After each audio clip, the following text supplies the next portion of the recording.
morning and welcome to Madison Middle School's Coffee with the Principal. We're very glad you can join us. Today, our focus will be on introducing our team, which is there to support you and also to answer any questions that you may have.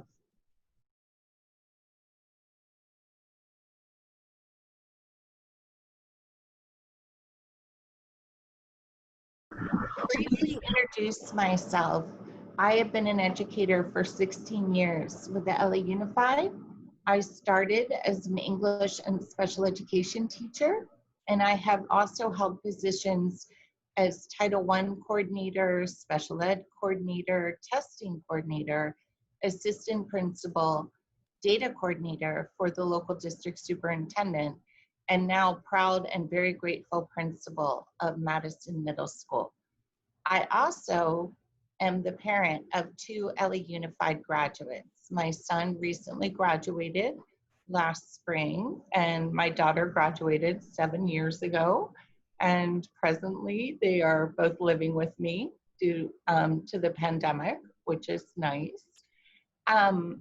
What drives me and motivates me as an educator is trying to create a system of equity and innovation and access for all students. At Madison, our focus on doing that is to leverage instructional technology, computer science, a rigorous and innovative medical magnet curriculum, and a solid academic program. Recently, to some of your dismay, due to the pandemic, Madison has transitioned over to being a distance learning model. To give you an idea of our distance learning model and the engagement of our students, yesterday we have a total of 1,604 students presently, and yesterday 26 of those students did not log in, which means that over 98% of our students are logging in every day and doing their lessons. And we applaud, as parent and guardian, we applaud you in your efforts in helping us help your students to learn using this model.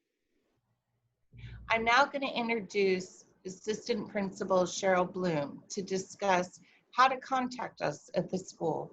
We're here each day for you on site and can be reached by Zoom and many other methods that Ms. Bloom will discuss. Thank you, Ms. Parker. Good morning, everyone. I'm Cheryl Bloom, Assistant Principal, and I would like to discuss with you how you can communicate with us, because communication is very important to us. We want to stay in constant communication to reinforce the partnership between the families and the school, especially in this time of distance learning. So with the first slide with the school updates, with all of the ways that we do it, one of the most important ways is the phone messages. Those are our BBC or Blackboard Connect messages. Our phone blasts go out every Sunday night at 6 p.m.-ish, and they have really important information for right now and for things coming up in the future. So if you're not getting those, and they go home in English, Spanish, and Armenian, if you're not getting those, please at the end of this webinar, call the attendance office and make sure that your main number is the number that we have, because that's where the phone messages go. In addition, you'll see on the list, there's a whole bunch of other ways that we communicate with you through the website, through Schoology, etc. And you are always welcome to call our offices. We're here 7:30 to 4 every single day, Monday through Friday. And that number is 818-255-5200. So please reach out to us at any time. Great resources right here. They are on our website. They are also on the district's website. And this is talking about the first one, the Back to School plan, about virtual learning. And then our family and student handbook, which has great information in it.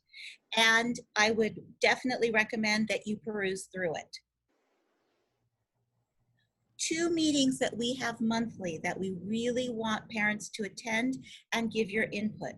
The first one is ELAC, which is our English Learner Advisory Council. And even though it's English learners, we do go over a lot of information for the entire school. And that's every second Tuesday of the month at 9 a.m. through Zoom. And that's going to be what the link is going to be coming out soon, and we will have translation there too. And our governance is SSC School Site Council, and that's the third Thursday of every month at 3:15, also at this point through Zoom. And that's where we discuss the SPSA, which is the School Plan for Student Achievement, which governs all things Madison. It's tied to our Title I budget, which is where we get a lot of our money. And again, we want and request parent input in how we should interpret our data and create our budget. And that's what these 2 meetings are looking at primarily. So we invite you to join us. The next ELAC meeting, which is the 8th of September, so in a week and a half at 9 a.m., as I said, we'll be sending out notifications about it. We have 2 main topics. If we can move on, please. Here's one of our main topics, the instructional program for English learners that's offered by the district. And this will be hosted by Ms. Jamie Amari, who is our EL coordinator and our Title I coordinator. So she's going to be speaking to this. In addition, with Title I, we have several parent requirements, one of which is that we make a parent involvement policy in connection with you, what parents can do to help their students, what students can do to help themselves, and how the school can support both parents and students. And we're going to be discussing that, reviewing it, adding to it, modifying it at the first ELAC meeting. So we invite you to join us there. And we will start our introduction and discussion of the SPSA, which is the School Plan for Student Achievement, both the data and the budget at that time as well. Thank you for attending our very first Coffee with the Principal. Our next one will be September 10th. That's in 2 weeks from today at 9 a.m. And we're going to have our board member, Scott Schmerlson, come. We're going to have our COSA, which is our Community of Schools Administrator, Vicki DeMonte, come. And we're going to have our Instructional Technology Coordinator, who I will introduce in just a minute, present on computer science. That's going to be our next Coffee with the Principal.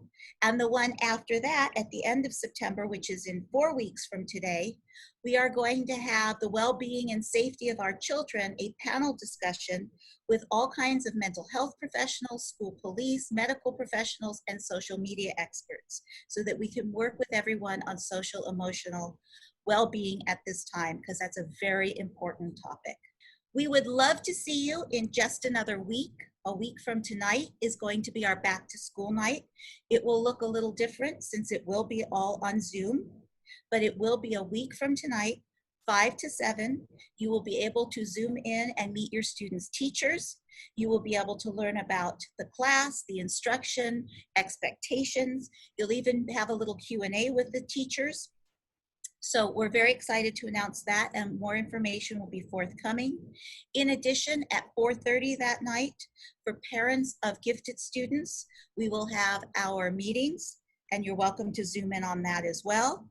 We will also have that night our annual Title I meeting to explain Title I to all of the parents and tell you what wonderful opportunities we get because we are a Title I school, and that will be coming out, the information on that as well. Now I hit you with a lot of dates and times and everything. It'll all be on our website through Schoology, and listen for our announcements Sunday nights at 6.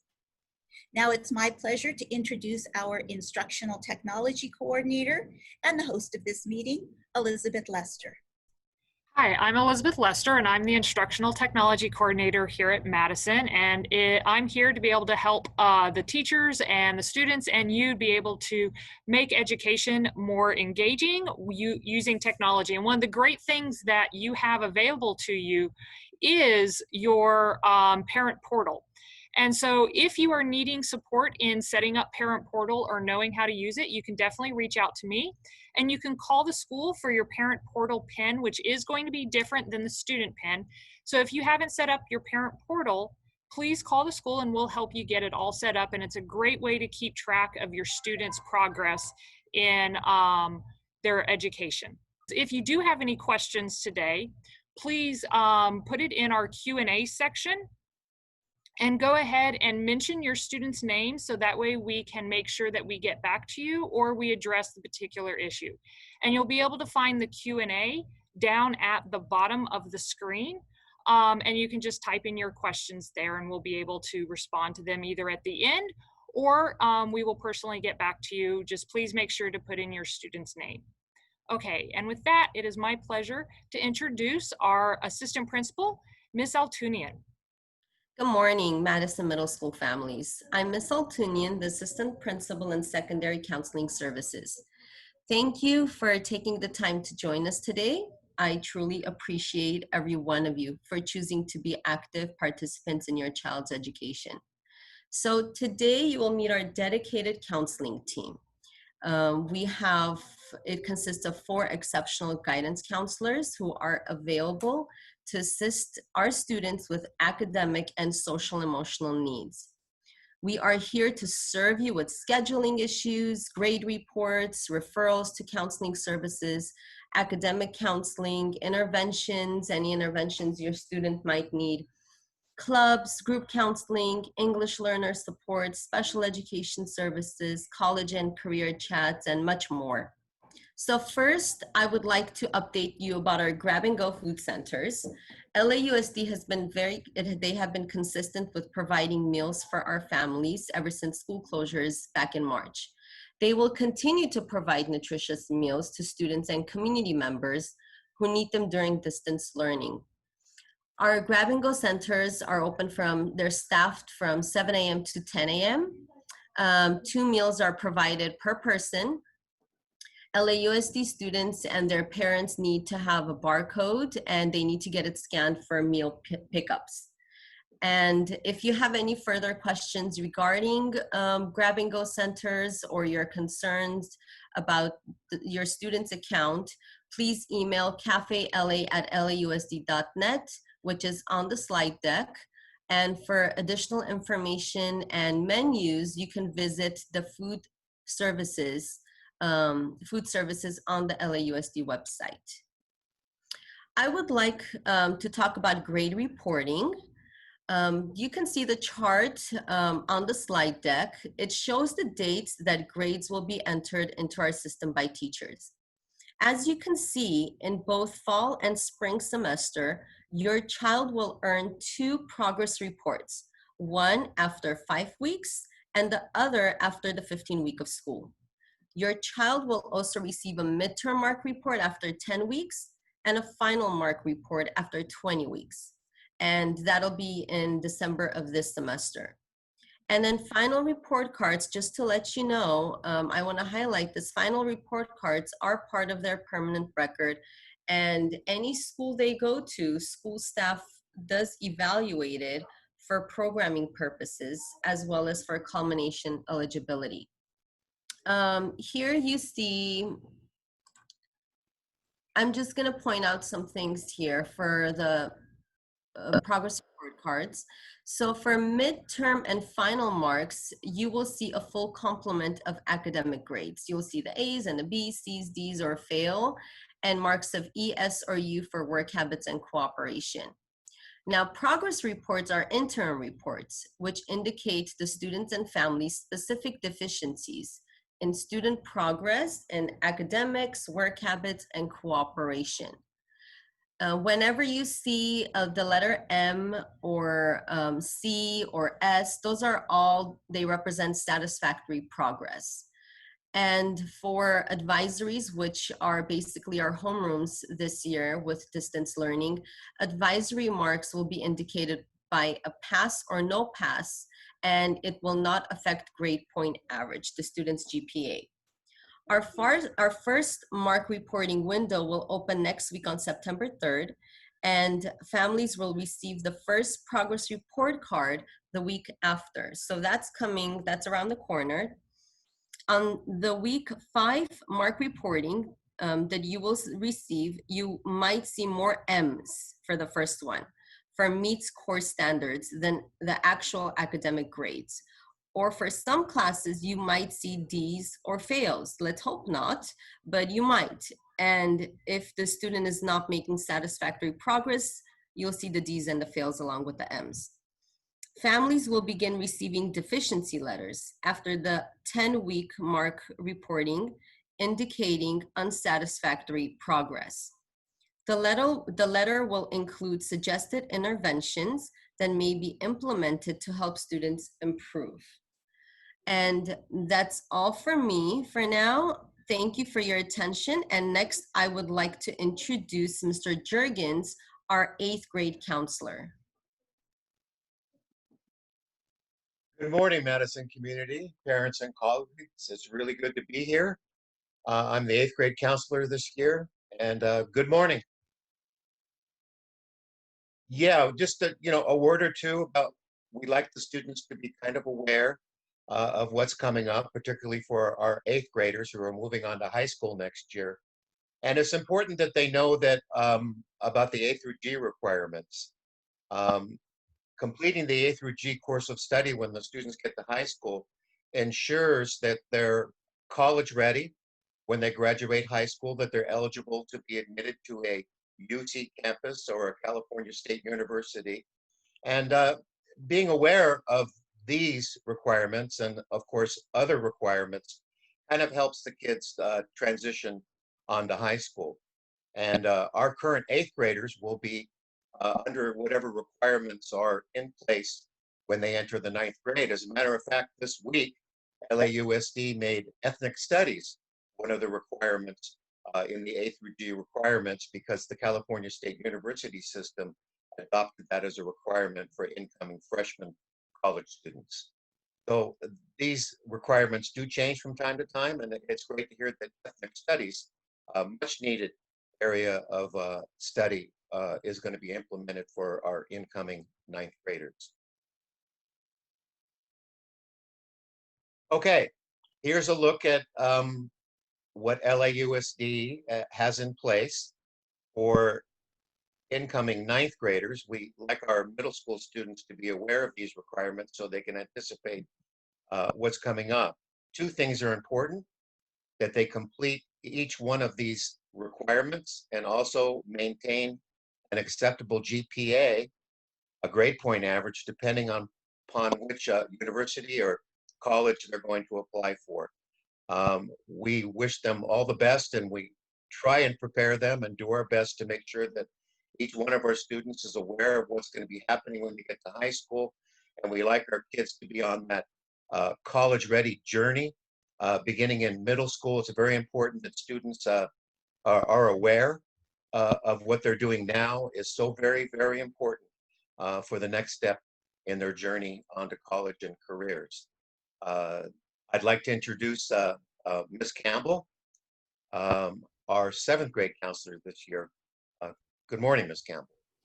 Good morning. Thank you, Mr. Juergens. Nice to see you. Hello, I'm Ms. Campbell, Tiffany Campbell, Madison's 7th grade academic counselor. Madison Middle School and the counseling department really care deeply about students and our families' social emotional well-being. So I'm here today to talk to you a little bit about that. Moving on. We know that many of our students and families have been exposed to traumatic events due to the pandemic, and we also know that most of us experience regular life stressors.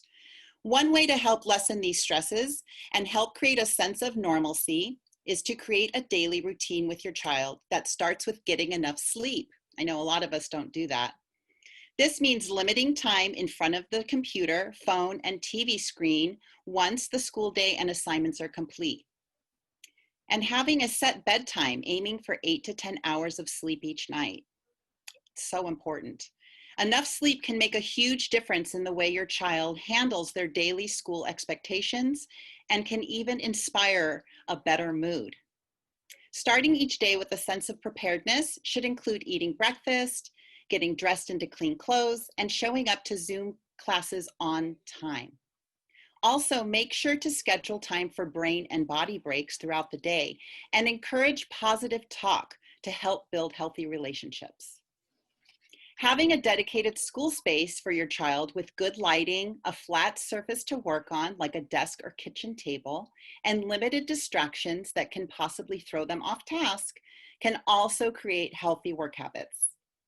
Organization is another way to feel better about yourself and can help us feel inspired to do our best. Remember, organization takes practice. Practicing being organized can include using class folders, paper, and even a Google Calendar to help keep updated and on track with daily schedules, and that include logging onto Schoology and Zoom meetings. When students have their own calendar, it can help them feel inspired. They can visualize their daily goals, help them stick to their schedule, and lead them to success. If your student has a question about an assignment, messaging their teacher through Schoology is the best way to communicate. Lastly, keeping their school space clean helps with organization. Have them clean up their school space at the end of each day, and that helps them also have a fresh start every morning. Thank you, Tiffany. Hi, good morning, everybody. I'm Julie Michaels, 6th grade counselor, and I'm so happy to be here with you. Thank you for coming. Okay, I just wanted to talk to you briefly. This is a lot of, it could be a lot of information, but I know we have a short amount of time. So please don't hesitate to reach out to any of us if you need, if you have any other questions. And this will be something that your students will be coming home and talking to you about as well. I'm going to talk to you about what we call ICPs, Individualized Culmination Plans, or IGPs, Individualized Graduation Plans, that's geared more toward high school. In middle school, we call them ICPs. Why are we doing this? Just a brief overview. To understand the LAUSD Middle School Culmination Policy and to calculate student credits and determine that they are on track for culmination. That way, both parents and students will understand what's expected. Okay. These are the deciding factors for whether a student is eligible for culmination. We expect students to maintain either a 2.0 GPA or higher, no more than 2 fails total from both final report cards combined. So 2 fails meaning for the entire school year, I always say from August to June. So that's the fall final report card plus the spring final report card. Students need to earn a minimum at least of 50 out of 60 credits total for the school year. So 60 is what they can earn total for the year. They need at least 50 of those credits. Students may not have more than 3 U's in work habits, again, for the entire school year, and no U's in cooperation, which we help them through as well. Students will strive to maintain 96% attendance, which means they cannot be absent more than 7 days. And this is usually the point where students start raising their hands and parents get nervous. If your child has the flu or, nowadays, whatever is happening, if it spans for more than 7 days, obviously there'll be somewhat doctors involved and whatever. Don't worry, we don't send them to school sick. So we can also talk more about that as well. But it's usually we get a lot of questions on that. Dean clearance and permission, just making sure that a student is not a frequent flyer in the dean's office and that they are following school rules and that all debts are cleared. Textbook, library, cafeteria, anything that can acquire a debt on campus needs to be cleared before culmination. Okay, this is just a slide to give you a visual. I know it says 8th grade, but it can represent 6th, 7th, or 8th, minus the number 8.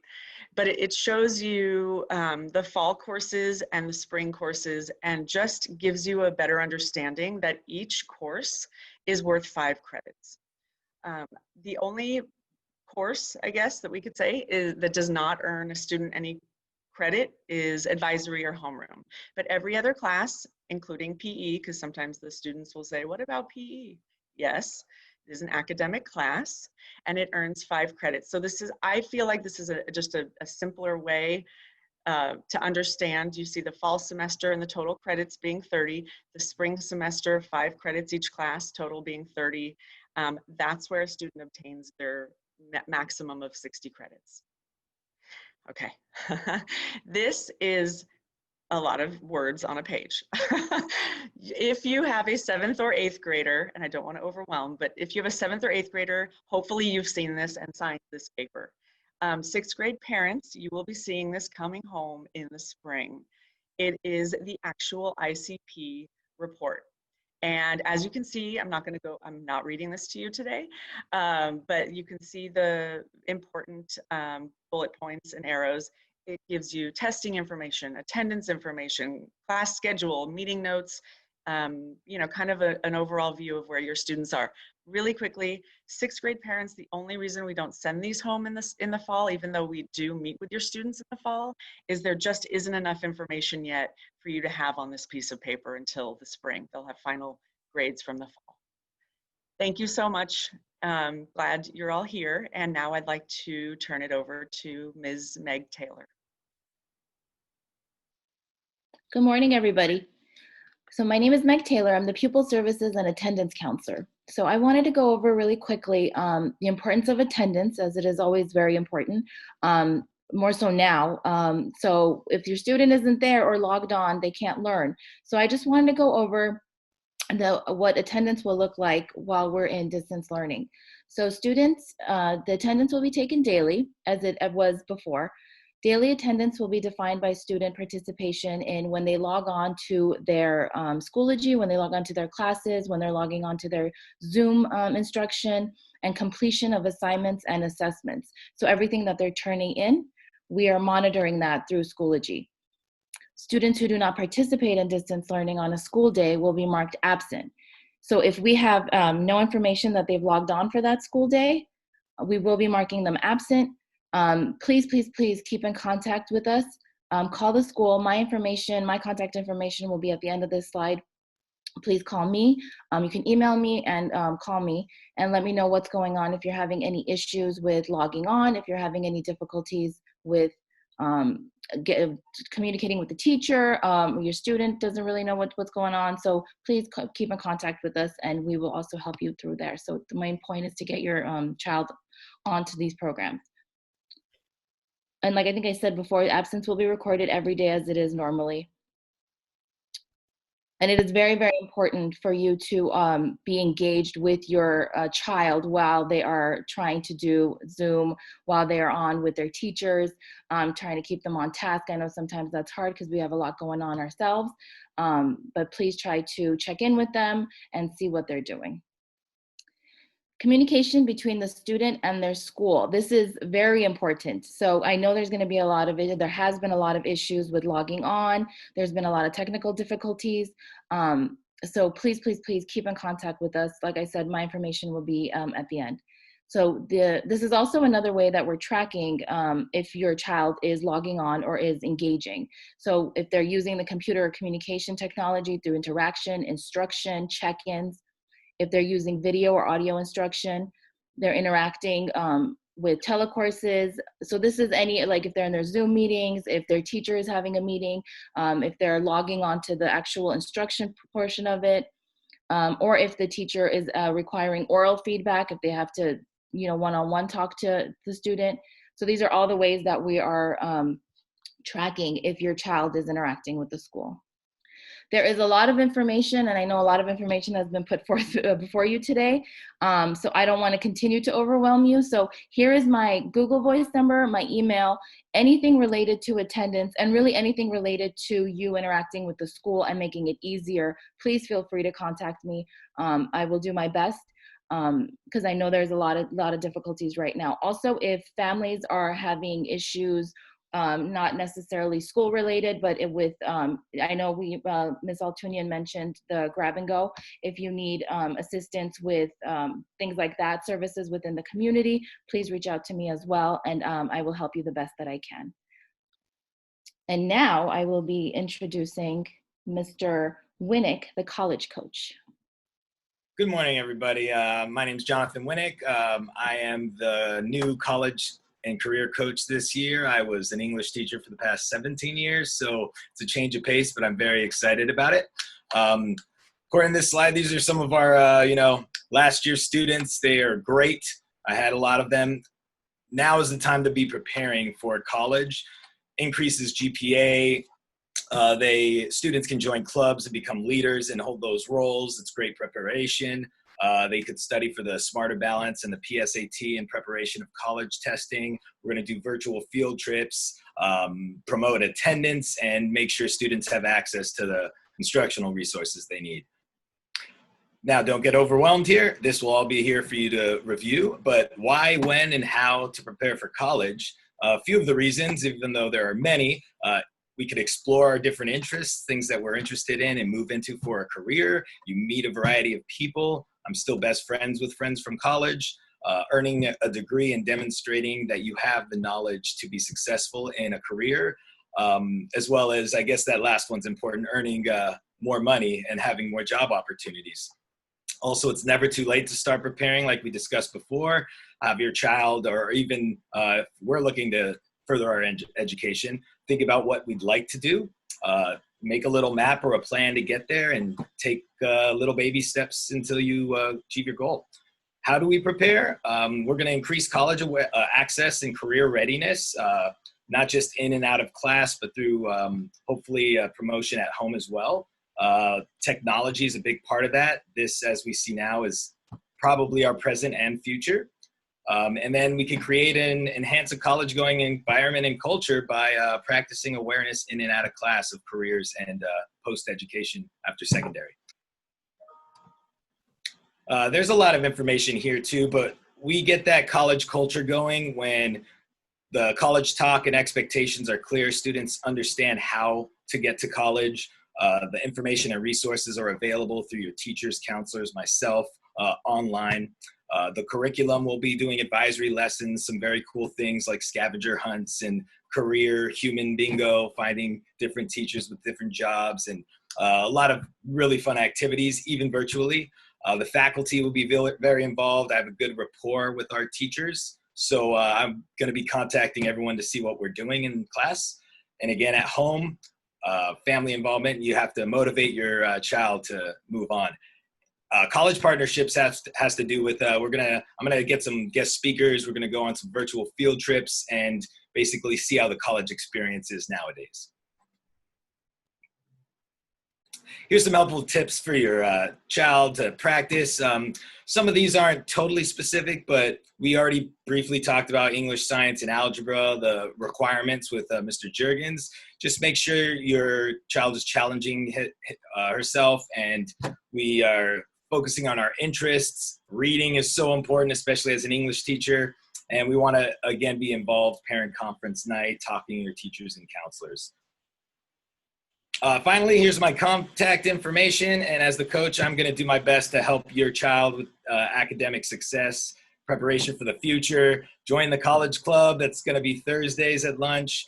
And if you need instructional or technological support at home, I'm one of the troubleshooting point people, so my information's down there. You can email me, Schoology message me, or send me texts or calls via Google Voice, and I'll basically be here at my desk in the office all day. So I'm here to help, and I'm really looking forward to having a great virtual year. Thank you. So I want to thank each of our counselors and our out-of-classroom staff for introducing yourselves today and also giving an overview of some of the programs that we offer. And I want to invite any participants right now to type in your questions that you may have, if you have any. And we won't read your student's name out loud, and if we need to, we will call you and answer it personally. I also want to encourage everyone to reach out to us as needed. We're here every day from 7:30 in the morning to 4 o'clock in the afternoon, and we are happy to meet with you through Zoom conferences, to have telephone calls with you, to provide the family and the student the support that you all need. I also want to invite you to our next Coffee with the Principal, which is going to be a hands-on workshop where we show you some of the instructional technologies that your students are learning. It's actually very fun to engage with and participate with. For right now, I will answer the question, do kids have SAT tests this year? So far, the answer is, to my best of my understanding, and Mr. Winick can chime in, that the SAT and the PSAT are going to be optional this year.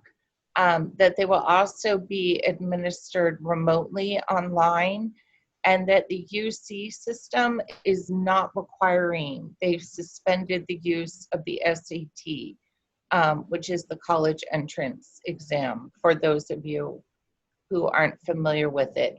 The PSAT is a precursor or practice SAT. And traditionally at Madison, we administer the PSAT to our 8th graders to help them see or predict how they're performing in 8th grade in terms of preparedness for when they take the SAT in high school. We have been informed that we will not be administering the PSAT as long as we're in a distance learning structure. If we convert to a hybrid model, meaning that your students may come on campus if you choose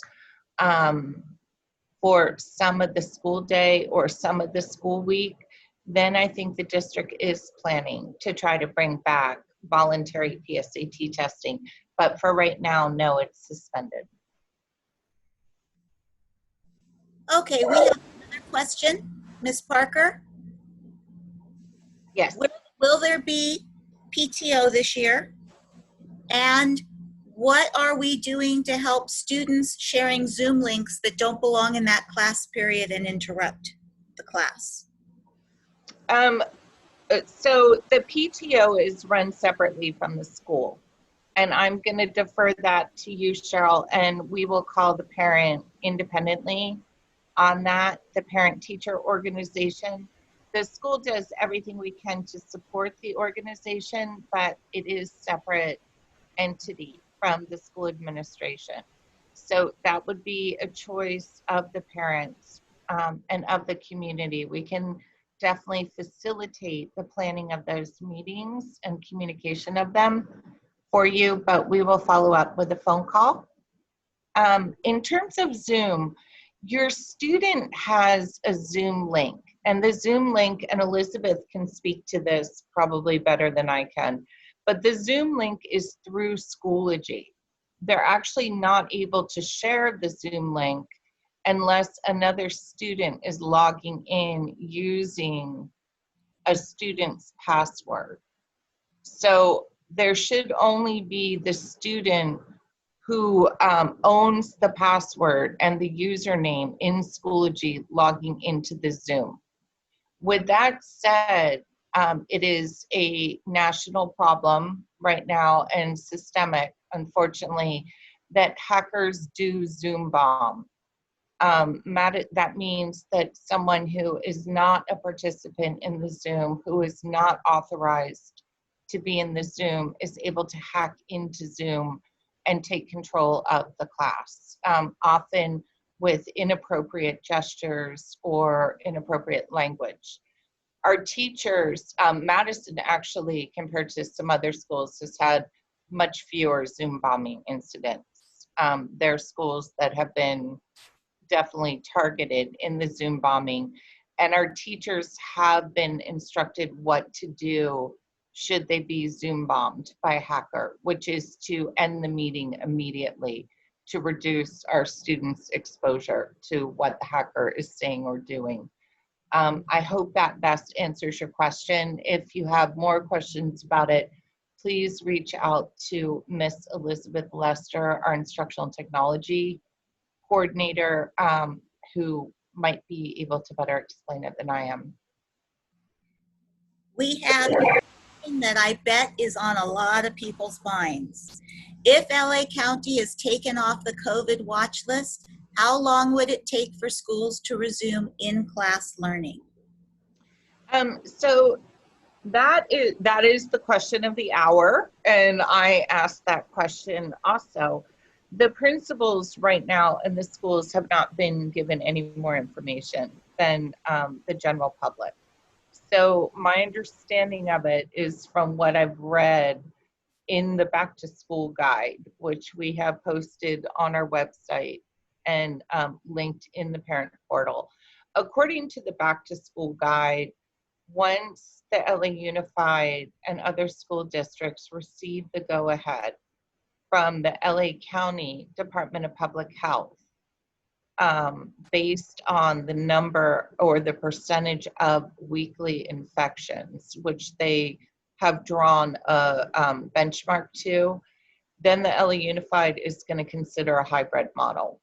Now, the hybrid model is based on allowing a certain number of students to enter campus who have been determined to be negative for COVID-19 at one point, and also who are not demonstrating symptoms of COVID-19 and are socially distanced, meaning that they are at least 6 feet apart. So the hybrid model is going to be probably done with half the school at a time, meaning half the school would be given the opportunity to be on campus during a day or during a portion of the day, and then the other half of school, once campus is sanitized, would be allowed onto campus for live instruction with their teacher, the other half. But we have no timeline. It is really, it will be determined by the numbers and by the rate of infection in our local area. Okay, it looks like we are just about at the end. So thank you very much for attending. Ms. Parker, if you'd like to thank everyone and close our session for today. I would definitely like to thank everyone, and we look forward to seeing you at the next session. And I really, really want to applaud each and every one of you, not only for participating in today's workshop, but also in championing your students in learning. We understand this is an adverse and a challenging time, and we are very, very grateful to parents like you who are helping your kids address those challenges and continue to learn. So, and keep Madison at a 98% login rate each day on Schoology. So our thanks and our gratitude, and we're here for you. Have a nice day.